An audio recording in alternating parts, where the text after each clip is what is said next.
Yeah, there it is, guys. Look at that. There. Woo! Go, Pat. We got it, man.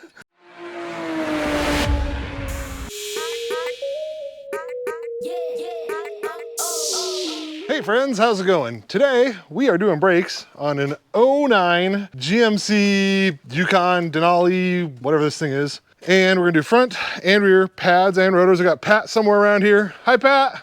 Hi. Working on Pat's truck for him. So that's what we're gonna do. We're gonna show you guys how to get this thing jacked up, how to pull out the pads, pull out the rotors, get them all swapped out, and get your vehicle back on the road. And guys, as always, be safe, use jack stands. That way this thing's not falling down on you. But we've got the wheel removed, and now we have access to the caliper and the caliper bracket. A couple different ways you can do this. Since we're gonna go ahead and do pads and everything, we're gonna pull the caliper off and the bracket off, and then we'll be removing the rotor here. It does have this little Torx nut on it. We are not gonna be putting that back in place when we reinstall this, because those are a pain in the butt. So first thing we're gonna do, back here on the back side, there's some bolts for the actual brake caliper. We're gonna get those pulled off, pop this thing out, and then do the same thing with that bracket. To make this a little easier to access, we're going to turn the wheel so that way the bolts can be accessed much easier right there. Probably be able to use the impact wrench. So we just got in there, turn the wheel. That's what we're going to do now. And there's that caliper pulled off, and then the bracket's still on there. We'll get that next. And then we're going to use a brake caliper hanger, this guy here, so that way we don't put a lot of pressure on that brake hose. We're just going to loop it on to the coil spring right there and through one of those bolt holes. Hold it in place just like that. Easy peasy. And now, I'll pull those brake pads out of there. We'll pull these bolts off the back here for this bracket and get that bracket removed. If you were just doing pads, you wouldn't have to pull this bracket off, but because we are doing rotors, that bracket obviously has to come off. Okay, so here's that bracket off, and we're gonna replace the hardware in here. The new brake pads come with that. Got the bolts up out of the way. And now we're gonna take out that star bit, that Torx bit right there. I'm gonna use an impact wrench with a lot of pressure, so I don't have to worry about stripping that out, hopefully.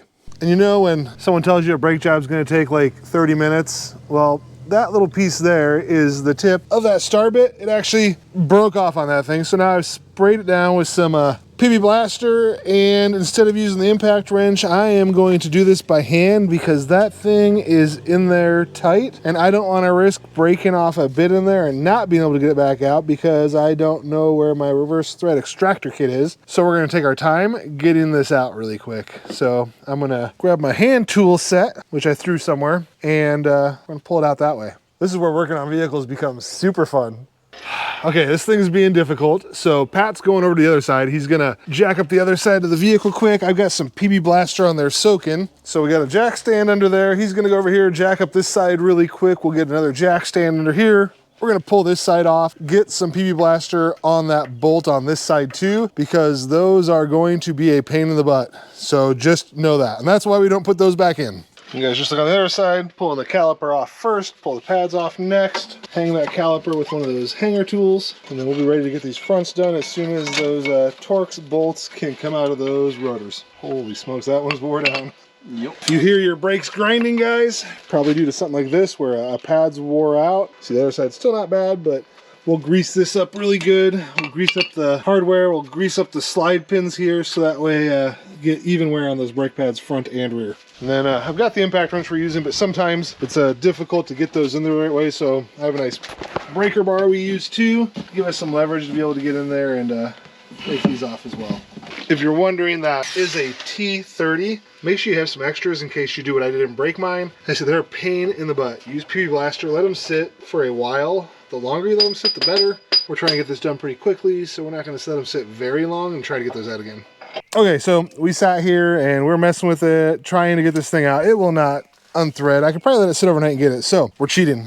We got out a drill set. I'm using a titanium drill set. This is the set here, and what we did is we kind of staggered the way we did this. So started out with like a 3/16 drill bit, staggered up until we got to a big enough one that it could actually pop the head off of the screw. So now you can see the threads are still in there. That's not a problem though. But now what we're gonna do is we're just gonna take a mallet and we'll knock this rotor off really quick, and we'll get this new rotor put on and start reassembling this side. All right, so we're gonna take us a rubber mallet and we're gonna hit that rotor. If you wanna go ahead and beat on that thing, just like that to loosen it up. And now that whole rotor is gonna come right off. And you could do a couple things here now. Doesn't really matter which way you do it. You can go ahead and finish drilling out that set screw there, or you can leave it in place to kind of hold the rotor in place when you get it on there. It's not going to affect anything either way, just so you're aware. All right, so we got brand new rotors. Pick up some brake clean so that way you can spray these down. They come with like an oil on them to keep them from rusting. You want to get all that off there before you assemble this. All right, so once the rotor's all cleaned up, we're gonna go ahead and put it on there. And again, it's got the screw in there still from that set screw thing. We'll just probably try to line that up to make sure it goes in one of these holes properly here. Just like that. And see that little set screw then sits right inside that hole. Again, it's not gonna affect anything. Just now, there's nothing to hold it in place as we reassemble it. Not a big deal. This isn't too hard to do. We could put a lug nut on there if we wanted to hold it in place, which we're gonna do. Just like that, and thread it on to hold that in place while we assemble the caliper and brackets. We'll put probably another one towards the top. Yep, right there. Out of the way, because again, that brake bracket's gonna go back here, so we're gonna put those 2 lug nuts on, just out of the way enough to hold that rotor in place while we assemble this.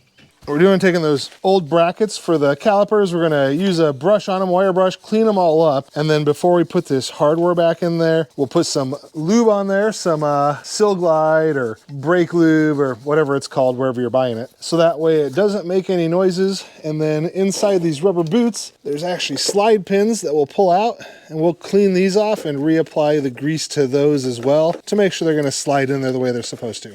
And there's that caliper bracket with the new pad mounting hardware installed just like that.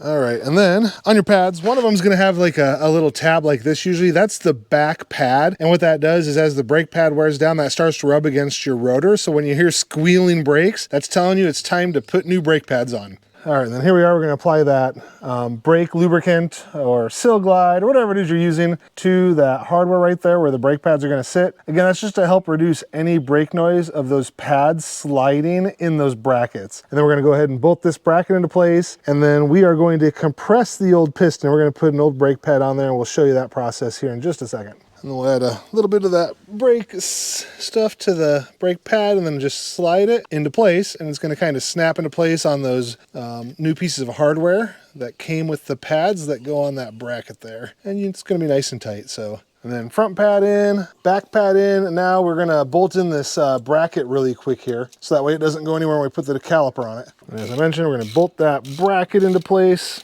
And then we'll get that caliper ready to go on that bracket. I'm going to admit it's nice having someone helping work on a vehicle, because as he's doing that stuff, I was able to come over here, drill out this next set screw already. And we're ready to get the mallet, beat this rotor off, and we'll get ready to assemble this side. Then we're gonna move on to those back brakes. Again, that side's all pulled apart while Pat's over here doing a great job of getting this side all reassembled and ready to go. Okay, so the old caliper has pistons that push the brake pads out. You need to compress those before you can reassemble this. So we're using like a big vice grip C-clamp to do this. Gonna put the old brake pad up to that caliper and then start compressing it down using the C-clamp. And you might have to tighten it down a couple times to get it pushed in all of the way. But this will get those pistons pushed back for you. And since this is a dual piston vehicle, we wanna make sure we're doing both at the same time. That's why we're using that brake pad on there. Just like that, he's gonna start compressing it. And it's not gonna be super easy. These things are a little tough. There's a lot of pressure in there. It's hydraulic brake lines. And we'll just do this until they're all the way back in. And then we're gonna go back and put that caliper on top of this and then put the wheel back on. And then once those are compressed, just slide that back into place. And then we're gonna grab the caliper bolts and we're gonna bolt this assembly back together. And then depending on what vehicle you're doing, be sure to look up like torque specs and stuff and then torque these down to the appropriate specs. On this, I haven't looked it up yet, so I'm just gonna get these in place and then take a look and we'll get out the torque wrench. Okay guys, there's the new front pads and rotors installed. I'm gonna go button up the other side really quick, exact same process on the other side. And then that's how you do front pads and rotors. Not too difficult. The hardest thing was that stupid set screw again. You can just drill it out. It's not necessary to have that. You can get it out and put it back in if you really want to, but I don't ever put them back in because of what I showed you. They're gonna get stuck, they're gonna freeze in there. It's just a pain in the butt. If you haven't done so already, be sure to go down below, hit that subscribe button, give the video a like. It's the easiest way to support me and the channel and allow me to keep doing the things I do. Oh guys, look who's this, it's Mr. Pips. He said it's break time. He said, Dred, you're working too hard. You and Pat, busting your butts. He's bringing us some water today so we can stay hydrated.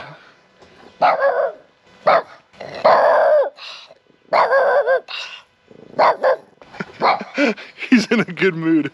If you are wondering about torque specs on the 09 Yukon XL, it's a 6.2 liter. I don't know about other years, other models. You'll want to look this up to verify that they're correct. But the slide bolt torque spec on this, the part that the caliper bolts to the bracket is 75 foot-pounds. And the caliper bracket torque spec, the part that actually mounts to the actual control arm or steering knuckle, is 139 foot-pounds. So I'm gonna grab my torque wrench here, get those torqued down to specs, and then Pad will be about done with the other side, so I'm gonna go torque those down as well. Depending on what kind of torque wrench you're using, there's digital ones, there's these type here where the base just loosens and tightens down, and you adjust this handle to set your torque spec. Currently set to 75 for those caliper bolts. I'm getting ready to do the bracket bolts now, so I'm going to turn that all the way up to, I think it was 139 I said. Just like with everything else, you want to make sure you torque the wheels back down to spec, and looked it up on this 09 Yukon XL. It's 140 foot-pounds, 140 foot-pounds of torque on the lug nuts on this thing, and then the front end's done. We're moving on to the back. All right, friends, looks like the back calipers on this Yukon XL 13 millimeter bolts hold this caliper on, so we're gonna pull that off quick, and then I don't know what size those are, probably 18 or whatever, and we'll pull that all apart to get to this rotor. Fortunately, no set screws, so we don't have to deal with that headache. Yay us. A little tip for you guys on the back ones here: if you have ratcheting wrenches, that's the easiest way to get to this caliper and the bolts. It's a 18 millimeter and 13 millimeter, so there's not a lot of room for like an impact wrench or even a socket and ratchet in here. So those ratcheting wrenches are the way to go, and use a little rubber mallet to kind of loosen them if you need to. And again, just like the front, we're gonna use the wire brush, clean these up really good before we mount the new hardware, and then use that brake lubricant, so that way when we put those pads in there, there's no squeaking or weird noises from those pads moving on these brackets. And again, here's one of those ratcheting wrenches on here. I'll link to some of these tools in the description below. Now, I don't know if I can do this. You can use a rubber mallet now and hit this to loosen it. I'm not gonna be able to do it with one hand here. Sideways video or something for you guys. We'll do this. How about this, guys? I don't know how well this is gonna turn out, but we'll do this. What I'm gonna do is just hit that. There you go, just like that. Now it's loose. And then just use that ratcheting wrench. Easy peasy. That's how we like it. We like it easy. And then we'll do the same thing. And actually, we're gonna have to grab another wrench and hold this part right there. You can see it's turning. The thing that the bolt threads into right here. So we'll grab another wrench. Oh, it's a little bit bigger than 18. Maybe a 19 or something. I'll grab that really quick and we'll hold that in place while we loosen that. Okay, then once you got those caliper bolts out, pry out the caliper. Which I didn't grab a pry bar, so we'll do this.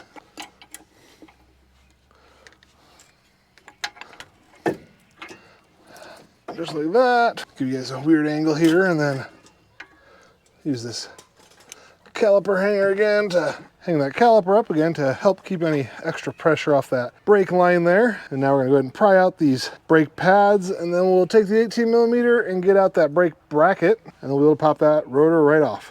Okay, and this first side is kind of assembled by hand. We just need to tighten it down and torque it down, but the new pads are in, again, using the brake lubricant. Got it on all the metal pieces where it's like metal on metal, so when it slides, it doesn't make noise. Now we're gonna go through and torque down these bolts on this rear. It's like 148 foot-pounds on the bracket bolts, and I'll have to look, but I think it was 39 on the caliper bolts. But again, double check your torque specs and then use a torque wrench to torque those down appropriately. All right, guys, well, things were going awesome until we got to this last rotor. It's stuck on. We're putting some PP blaster on there, beating the crap out of it now with a hammer. We thought we were gonna be cool and buy some bolts and nuts and go through the caliper mounting brackets to push this off. The only problem is this is the rear and there's parking brake shoes and crap on the inside. So back to just trying to beat this thing off with a hammer. Oh, the joys of working on vehicles in your driveway. 7/16, I think. All right. Sometimes dumb luck works in your favor. The bolts we bought that we were going to go through the back happened to be the right size to thread through the front hub here, the front rotor. So we're going to screw that in, and that should allow this thing to pop off. So we're going to just take a thing now, tighten this down, and it should force this to come off, and we'll just go back and forth on each one until it comes all the way off. Dumb luck, guys. We just happened to buy the right size bolt. Yeah, there it goes. You hear it making the noises. Dumb luck. That's what this is.